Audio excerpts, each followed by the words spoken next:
네, 안녕하세요. 증권맨입니다. 7월 1일 방송 시작해 보도록 하고요. 오늘 코스피는 마이너스 0.08% 약보합 마감, 코스닥은 마이너스 1.41% 하락 마감했습니다.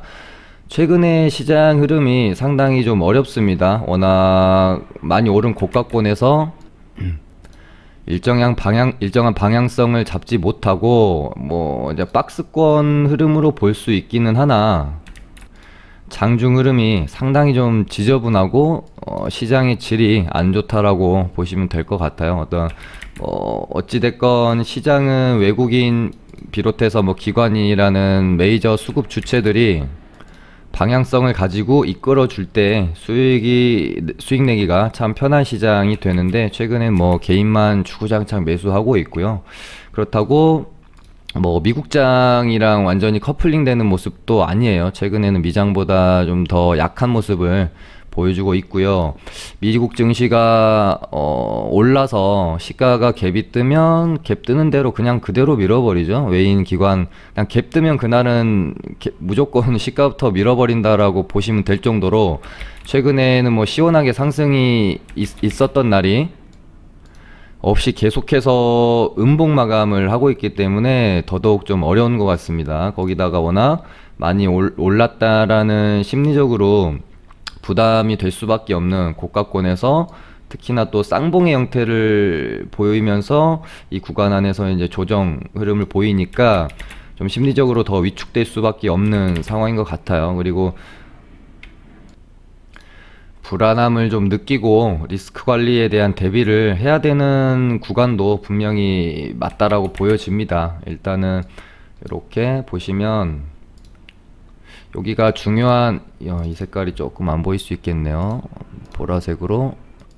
여기가 상당히 중요한 라인이죠. 바닥권에서 올라오면서 강하게 돌파를, 이 구간에서 저는 조정이 좀 있는 다음에 돌파 시도가 일어날 거라고 생각을 했었는데 아주 강하게 돌파를 했었고요. 돌파 후에 한번 지지가 일어났었고, 그 다음에 N자 파동으로 재차 상승한 다음에 요날 6월 15일 장대 음봉이 떨어진 날도 이 가격대를 정확히 지지를 하고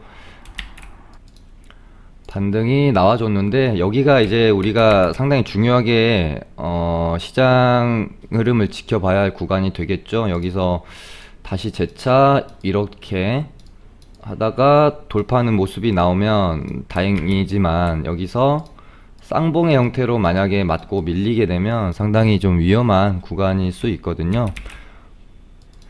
방송에서도 저도 수차례 좀 말씀을 드렸지만, 이 라인을 만약에 좀 깨는 흐름이 나오게 되면 이때는 상당 부분 현금화를 좀 해놓고 리스크 관리를 해야 되지 않나, 그렇게 보고 있는데, 시장이 여기를 깰 때 내가 대응을 하겠다라고 생각을 하면 그때는 조금 늦지 않나, 저는 그렇게 보고 있습니다. 그래서 저는 요때 장대 음봉 나오고 바로 다음날 외국인 수급이 상당히 세게, 이때 4천억 정도 들어왔던 걸로 제가 기억을 하는데, 이날 양봉에 시가나 저가 라인이죠. 요 라인을 만약에 깬다면 저는 리스크 관리를 좀 해 놓으려고 지금 머릿속으로 전략을 좀 짜고 있고요. 여기를 깨고 만약 여기까지 깨면 저는 현금 100% 전략까지 좀 생각을 하고 있습니다. 그래서 여기를 깨면 최소한 현금 한 50%에서 그 이상까지도 현금 보유를 좀 늘리려고 하고 있고요. 여기를 깬다면 저는 100%까지도 좀 생각을 하고 있어요. 지금 시장이 이 쌍봉의 위치에서 상당히 그 변곡 포인트가 될 수 있는 중요한 구간이기 때문에 미국 증시도 최근에 상당히 좀 집중해서 좀 보고 있고, 요렇게 보시면 요날 우리 이제 코스닥이 쌍봉의 저항 구간으로 들어간 날부터 보시면 다우도 어떤 중요한 지지 라인이 요 정도라고 잡아 놓고요. 여기를 만약에 재차 깨는 흐름이 나오면 이 정도 됐겠죠. 여기를 음봉으로 이런 식으로 이제 깨는 흐름이 나오면, 우리 증시도 상당히 좀 어려워질 수 있겠다. 그리고 나스닥도 추세 자체를 이렇게 보시면 이렇게 추세를 이제 타고 가고 있는 상황에서, 이런 식으로 추세를 타고 가고 있는 상황에서 여기서 돌리지 못하고 툭 하고 떨구면 얘도 단기적으로 추세가 깨져버리는 거기 때문에 우리 증시 상당히 좀 위험할 수 있겠다. 그래서 미국 증시를 좀 지켜보고 있었고요. 다행히 다우도 25,000포인트를 지지하고 이렇게 좀 돌아 나가려는 움직임, 이렇게 되면 얘도 한 번 지지받고 두 번 지지받고 돌리는 흐름이기 때문에 일단 한 번에 어떤 위기 구간은 넘겼다라고 봤고, 나스닥도 마찬가지로 이 추세를 이렇게 톡 하고 깨지 않고 다시 돌려놨죠. 그리고 여기 저항대 구간에서 돌파 후 한번 밀렸지만 다시 돌파하고요. 안착해가는 과정으로 볼 수도 있고요.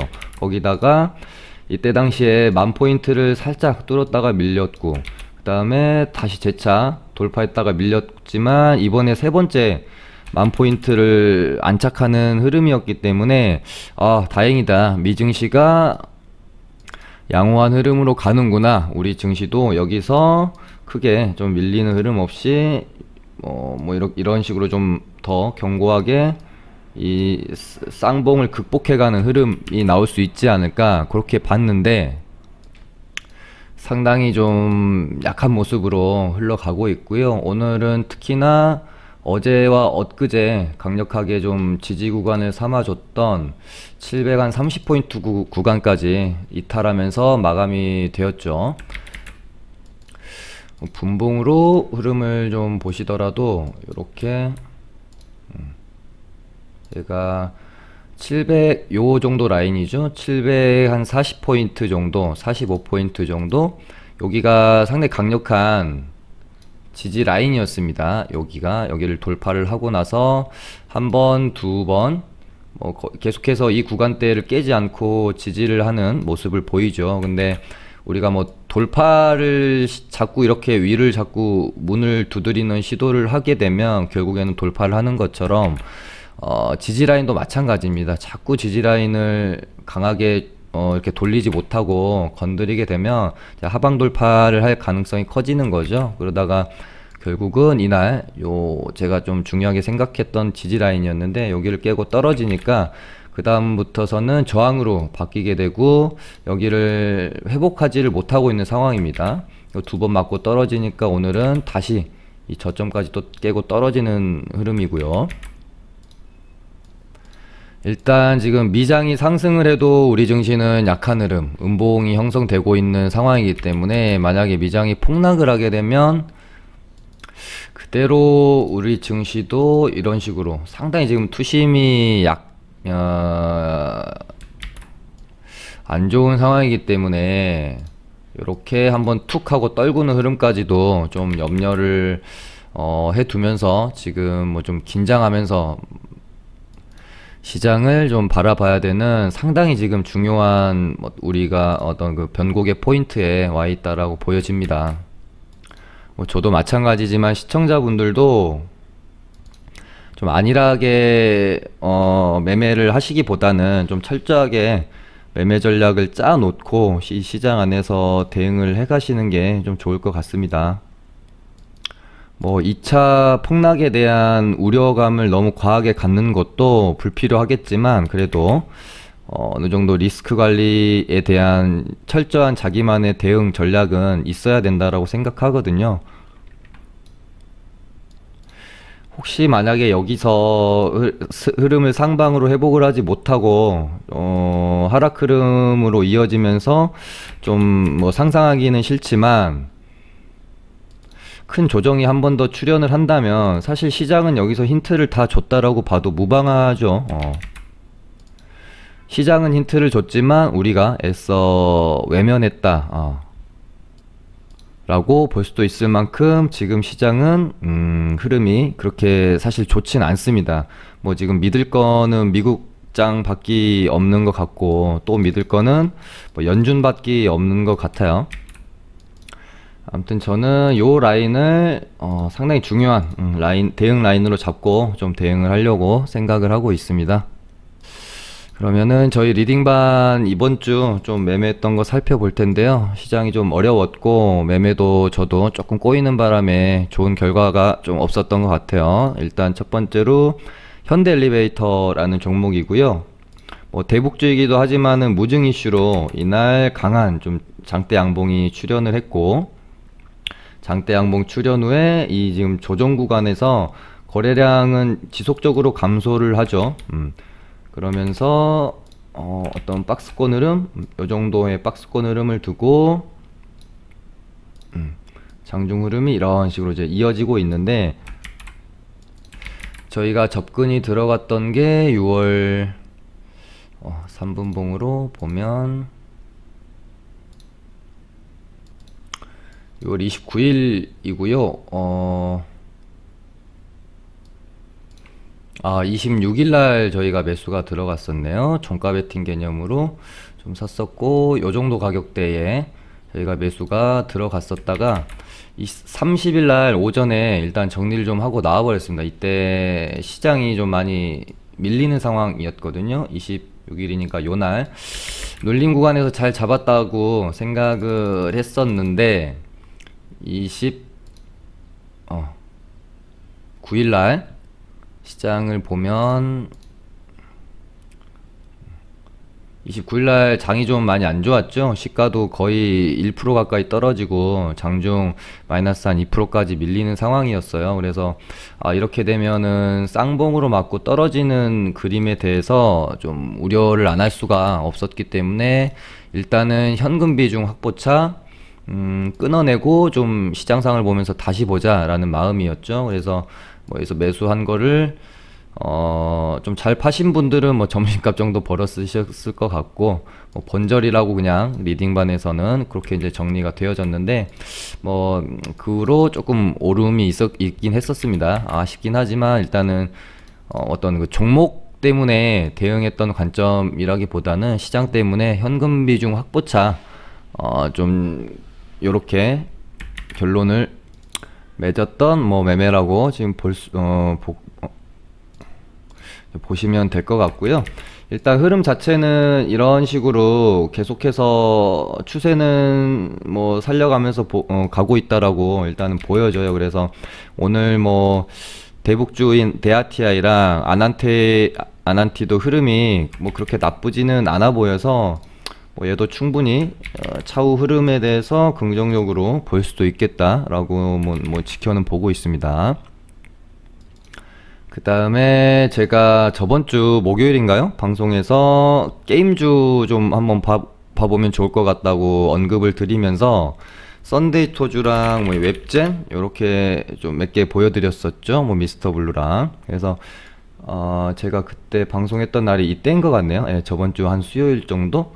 웹젠 같은 경우는 요 가격대를 제가 웹젠이랑 썬데이 토즈랑 두 개를 놓고 좀 고민을 했었습니다. 그래서 얘 같은 경우는 요 전고점을 확실히 넘어서 안착을 해주면 공략을 해봐야겠다 생각을 했었는데, 얘도 뭐 쌍봉의 느낌이죠. 이렇게 맞고 좀 흘러내렸어요. 그래서 웹젠이 아닌 썬데이 토즈를 공략 대상으로 선택을 한 거고요. 얘 같은 경우는 3만원 가격대, 여기 저항대이기도 했고 3만원이라는 라운드 피겨 가격대를 넘어서고 좀 안착해가는 흐름이라고 저는 판단을 한 거죠. 그래서 25일날 매수가 좀 들어갔고요. 요날 차트 참 흐름이 괜찮았다고 생각이 들었고, 애니팡 4 출시에 대한 재료도 있고, 무엇보다 좀 올해 영업이익이 어닝 서프라이즈가 될 것으로 이제 제가 봤기 때문에 괜찮은 흐름 보여줄 거라고 좀 봤는데, 저희가 매수하고 이날이 애니팡 이제 4 정식 이제 출시한 날이었거든요. 이날 매물 출회가 상당 부분 되면서 추세가 꺾여 버렸고요. 투매가 좀 나와가지고 얘를 저도, 그러니까 이런 상황에 대비해서 항상 저 같은 경우는 비중을 좀 남겨 놓습니다. 종목들도 무분별하게 물타기는 뭐 전혀 절대 하지 않고요. 한 1차, 2차 매수 정도까지는 항상 열어놓고 보기 때문에, 이날 이제 좀 투매가 출현을 해서 조금 안타까운 거는 추가 매수 타점이 여기서 이제 1차 매수를 했고요. 추가 매수 타점이 뭐 한 요 정도에서만 이루어졌었어도 오히려 익절로 빠져나올 수가 있었는데 추가 매수 타점이 조금 일렀죠. 얘가 이때 주가가 빠지는 속도가 좀 빨랐기 때문에 이 기준선이 아니라 여기 이 저점 구간 한 이 정도까지 기다려 봤으면 좀 더 좋은 결과가 있었을 텐데 추가 매수가 조금 높아 버렸어요. 그래서 반등이 뭐 잘 나왔는데 일단 절반씩 손절은 했지만 사실은 손실폭이 조금 컸었다가 그래도 많이 줄이고 손실폭을 많이 줄이고 마감이 되어져서 그래도 다행인 매매였다라고 좀 생각이 드네요. 일단 애니팡4가 출시가 됐는데 생각보다 반응이 좀 별로였던 것 같아요. 웹젠을 좀 접근했으면 좋았을 것 같은데 아쉽긴 합니다. 그 다음에 저희가 뭐 제약바이오 종목들을 조금 가지고 있었던 게 있는데 이번 주 뭐 저번 주 한 말부터 해가지고 완전히 제약바이오 섹터 수급이 망가져 버렸죠. 워낙 또 많이 올라와 있는 상황이었어서 그런지 시장은 좀 부담이 없는 다른 주가가 좀 낮은 위치에 있는 종목들 위주로 다시 순환매가 돌고 있는 상황인 것 같고요. 그래서 저희도 유틸렉스랑 한국유니온 제약 이렇게 가지고 있던 거를 손절을 처리를 좀 했습니다. 얘 같은 경우는 뭐 타 제약바이오 종목 중에서 그렇게 상승률이 높지 않았었고 저희가 이제 매수할 이때 당시에는 제약바이오 섹터 분위기가 너무 좋았죠. 그래서 이렇게 의미 있는 가격대를 좀 넘겨줬다라고 봤고요. 저희가 매수가 23일, 뭐 25일, 뭐 29일 이렇게 매수가 좀 들어갔던 것 같네요. 23일이면 한 요정도 때부터 저희가 매수가 들어갔죠. 그래서 이 저항 라인을 돌파 후에 지지로 약간 좀 판단을 하고 들어갔는데 지지받지 못하고 쭉쭉쭉 흘러내려 가지고요. 저희가 손절을 어제 30일날 어제 손절이 여기서 좀 들어갔습니다. 최근에 장 흐름이 좀 불안하기 때문에 좀 손실권에 들어온 종목을 너무 무리하게 버티기보다는 좀 빠르게 손절 정리를 하는 쪽으로 리딩을 좀 진행을 하고 있습니다. 한국 유니온 제약도 마찬가지고요. 얘 같은 경우는 그러니까 장이 좋을 때는 이런 박스권 흐름에서의 돌파 매매들이 좀 잘 먹히죠. 이때도 얘가 이 박스권 상단 구간을 두고 형성한 부분을 한번 돌파 실패했고요. 두 번째 이때 이제 돌파할 걸로 보고 어떻게 보면 이제 접근이 저희가 들어간 거죠. 이때도 보시면 맞고 이런 식으로 음봉으로 밀리는 모습이 아니라 두 번째 돌파 시도한 구간에서 양봉으로 계속 차 올리는 모습이었기 때문에 이거는 돌파할 가능성이 상당히 높다고 생각이 들었었고 거기다가 얘도 이제 혈장 치료라는 재료도 가지고 있었거든요. 그래서 돌파를 할 것으로 보고 접근이 좀 들어갔지만 돌파하지 못하고 쭉쭉 이때부터 좀 밀려 내려갔어요. 그래서 오늘 여기 보시면 물론 박스권을 이렇게 넓게 잡고 이 구간에서 추가 매수를 해서 뭐 빠져나오는 전략을 쓸 수도 있었는데 일단 시장이 많이 불안하고 제약바이오 섹터의 수급이 너무 안 좋기 때문에 얘도 오늘 좀 손절로 일단은 정리를 하고 나왔던 종목입니다. 그 다음에 미스터블루는 어제였죠. 어제 한알령 해제 기대감에 대한 뭐 이제 뭐 거의 공식적으로 한알령이 해제됐다라고 처음에는 뉴스가 좀 떴다가 그 다음에 오보로 좀 밝혀졌죠. 그래서 어제는 정말 핫했는데 뭐 화장품주, 엔터주, 게임주 위주로 상당히 핫했는데 오늘은 또 지지부진한 모습을 보였습니다. 미스터블루 같은 경우도 저희가 뭐 여러 번 공략을 좀 해서 거의 수익을 내고 나왔던 종목이고요. 얘를 이때 저희가 한번 수익을 내고 나왔고 다시 얘도 보면 이 정도 박스권 흐름 안에서 계속 흐름을 가져가죠. 그래서 하단 구간에서 매수, 상단 구간에서 뭐 매도 이런 식으로 일단 전략을 좀 짜고 흐름을 보고 있고 얘를 좀 일봉으로 크게 보면 상당히 중요한 이 구간을 넘어서면서 신고가 영역으로 들어갔죠. 그리고 나서 주가를 완전히 이제 여기가 아니라 여기서 좀 놀 거야 라고 레벨업을 시켜놨기 때문에 얘는 이 구간 안에서 다시 한번 매물 소화 과정을 통해서 주가가 한 번 더 점프할 수 있다라고 좀 생각을 가지고 계속해서 지속 공략을 했던 종목이고요.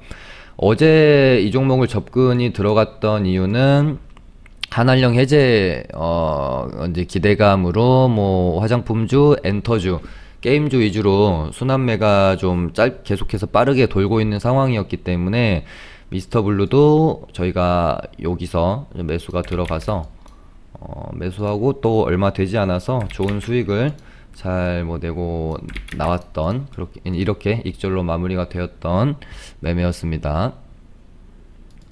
오늘 뭐 시장 흐름을 살펴보면 오늘 뭐 하루종일 시장을 주도했던 테마는 SK 바이오팜 상장 관련주들이었죠. 드디어 내일 SK 바이오팜이 상장을 하게 되는데 내일 정말 거래대금이 당연히 조 단위로는 터질 거라고 보고 있고, 정말 몇 조가 터지느냐, 내일은 정말 전국에 있는 매매자들, 뭐 트레이더 비롯해서 모든 뭐 주식 하시는 분들은 아마 SK 바이오팜만 보고 계시지 않을까, 매매를 또 하시지 않을까 그렇게 보여지네요.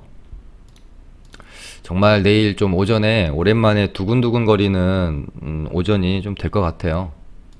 그러다 보니까 기대감은 최고조에 달해갔고 관련주들이 오늘 좀 급등하는 모습이었습니다. 전통적으로 뭐 대장이었던 SK 디스커버리 우가 단기 과열 상태에서 상한가를 들어갔고요. 그 다음에 SK 증권도 상한가를 오늘 동시효과에 들어갔으니까 시간에서 들어갔으니까 뭐 마감이 되었고요.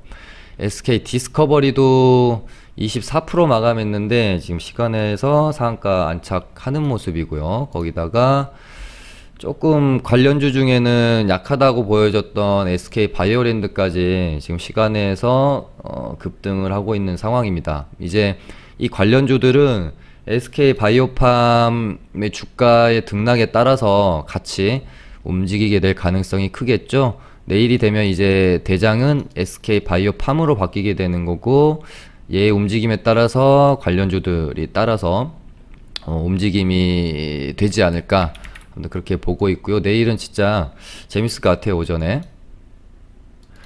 그 다음에 뭐 수소차 관련주들이 오전에 잠깐 좀 반짝했다가 장중에는 시세를 거의 다 좀 반납하고 밀리는 모습들이 있었지만, 차트적으로는 아직까지는 그래도 뭐 괜찮다 라고 보고 있어서 계속 지켜봐야 되겠고요. 뭐 2차전지 쪽이랑 뭐 자율주행 쪽은 조금 흐름이 힘이 빠지는 모습이고, 엊그제 뭐 어제에서 계속해서 좀 강했던 또 테마가 정치 테마주고요.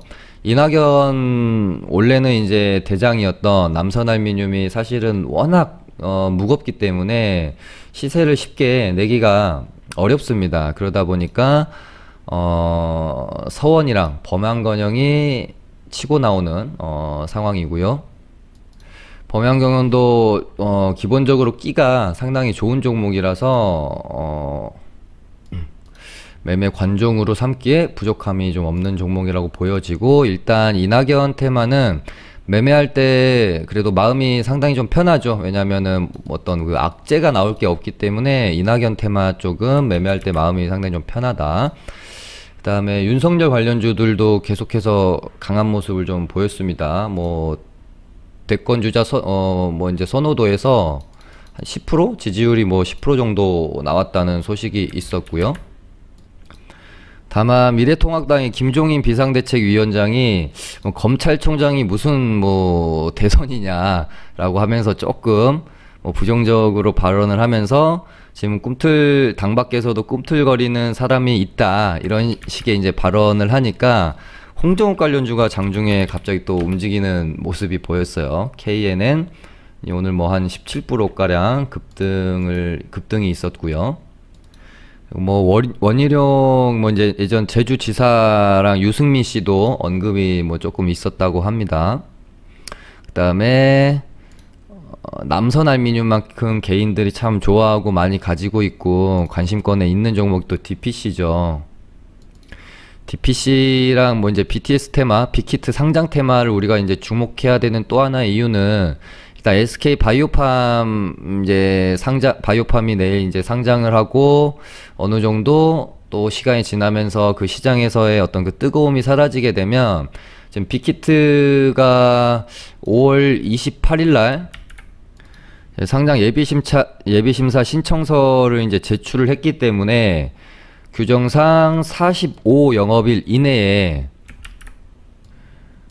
이제 결과를 통보를 하게 되어 있고, 제가 아까 보니까 그게 이제 7월 31일이 마지막 이제 기한으로 보여집니다. 그렇게 되면은 7월 말쯤에는 아마 그 결과가 당연히 이제 통보가 될 거고, 그쯤에서 아마 뭐 DPC랑 요 빅히트 상장 관련 종목들의 움직임이 또 한번 강하게 SK 바이오팜만큼 강하게, 왜냐면 지금 뭐 빅히트 시총이 뭐 한 2조 내외로 추측이 되기 때문에 상당히 뭐 파괴력이 있겠죠. 한번 보셔야 될 것 같고, 그 다음에 어제 한알령 해제가 뭐 이제 공식화되었다라는 소식 때문에 급등이 나오면서 대장 역할을 했던 한국화장품 제조가 일단은 오늘은 뭐 그렇게 큰 좀 움직임은 없었고요. 얘가 일단 오전에 이 봉에서 거래량이 좀 상당히 많이 터졌다는 측면이 일단 조금 조심해야 될 필요는 있지 않겠느냐. 거기다가 아까 말씀드린 것처럼 요게 공식화된 것은 아니다 라고 오보라고 좀 밝혀졌기 때문에 추후 재료에 대한 기대감에 있어서 조금 힘이 없을 수도 있어요. 그래서 저도 매매를 뭐 할까 말까 이렇게 계속 고민을 하다가 일단은 좀 며칠 더 지켜보는 게 좋겠다라는 쪽으로 가닥을 잡았거든요. 그래서 한알령 관련주들은 조금 더 지켜보시면서 매매하는 게 좋을 수도 있을 것 같고요. 아니면은 뭐 그냥 매매를 하지 않는 쪽도 나쁘지 않아 보입니다. 그 다음에 YG 플러스는 물론 어제 한알령 뭐 이제 테마로서 화장품 다음에 당연히, 그러니까 사실상 수혜가 직접적으로 갈 수 있는 부분은 엔터 쪽이 가장 크지 않나 그렇게 보고 있어요. 엔터랑 뭐 게임 쪽이랑.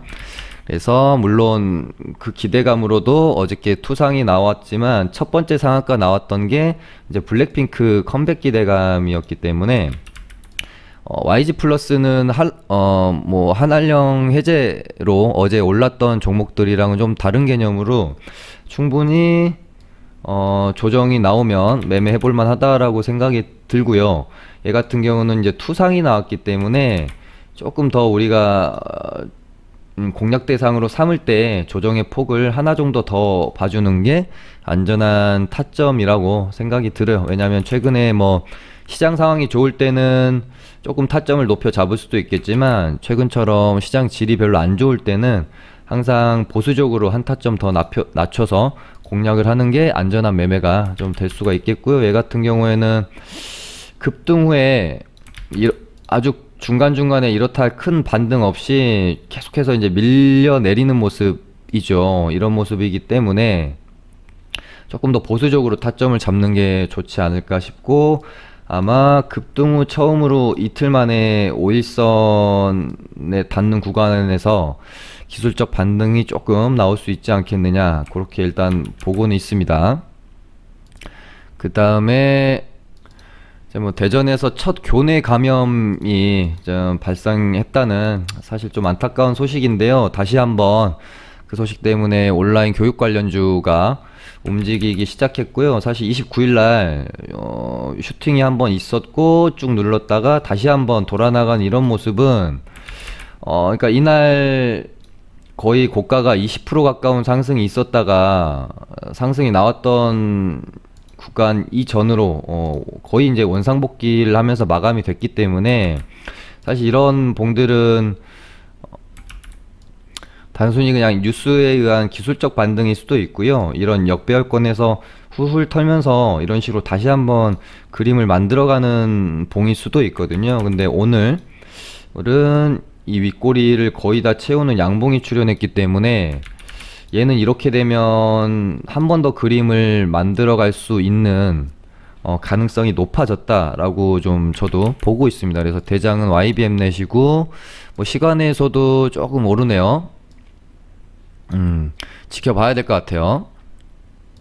2등주는 메가 MD, 3등주는 뭐 메가 스터디 이 정도로 보시면 될 것 같고요. 그 다음에 또 한참 동안 우리가 관심권 밖에 좀 두고 있었던 한진칼이 드디어 오늘 다시 좀 움직이는 모습이네요. 얘도 시간에서 또 좀 오르고 있고, 이렇게 되면 아주 관심권에 두고 내일부터 또 지켜봐야 될 것 같네요. 한 번 더 10만원을 터치하러 갈런지. 얘는 원래 특징이 좀 완전히 좀 시장에서 관심이 소외되어 있을 때 그때 꼭 움직이는 특성이 있어서, 저도 뭐 이제 저희 리딩반에서도 워낙 한진칼을 매매를 많이 했기 때문에 회원님들도 많이 여쭤보셨어요. 근데 저도 이 구간 안에서 매수 타점을 좀 잡아볼까 했지만 계속해서 이런 식으로 양봉을 못 세우는 모습 때문에 한 타임 보류를 했고요. 잘 좀 보류를 했었죠. 61선 깨고 한 타임 더 밀렸고, 그리고 이날 살짝 뭐 위로 방향을 틀려고 하는 시도가 있었다가 한번 또 밀리고, 그러다가 오늘 장대 양봉을 세웠는데, 이렇게 되면은 다시 한번 흐름을 가져갈 수도 있습니다. 내일부터 관심권에 두고 지켜보려고 합니다. 무료 리딩방을 유튜브 통해서 시작을 하고, 엑셀로 이제 저희 월별로 매매한 거 손익을 정리하기 시작한 게 작년 2019년 8월부터 좀 정리를 하기 시작했고, 8월, 9월, 10월 좋은 수익 냈고요. 11월 달은 월 마감으로 아주 약손실로 좀 마감을 했고, 12월, 1월, 2월 또 수익을 잘 냈고, 이번 3월 폭락장 때는 손실을 좀 봤죠. 근데 뭐 폭락장 대비하면 뭐 아주 그렇게 엄청난 데미지를 입지는 않았던 것 같아요. 제가 뭐 이제 통계를 살펴보니까요. 그러고 나서 또 4월, 5월 좋은 수익 냈고, 6월에 들어와서 한 6월 또 한 중후반까지는 괜찮았는데, 한 중순부터 또 매매가 조금 시장이 어려워지면서 6월달은 뭐 약수익 마감 정도 했던 것 같아요. 그리고 이제 뭐 이제 7월로 좀 들어왔는데, 뭐 전통적으로 보면은 여름에 사실 그렇게 시장 자체가 좋았던 적은 별로 없습니다. 특히나 지금 또 지수가 상당히 조금 리스크 관리가 필요한 구간 안에 와 있다고 보여지기 때문에 뭐 너무 욕심 부리지 말고 좀 보수적으로 좀 매매에 임해야 될 것 같습니다. 오늘은 이렇게 방송 마쳐보도록 할게요. 감사합니다.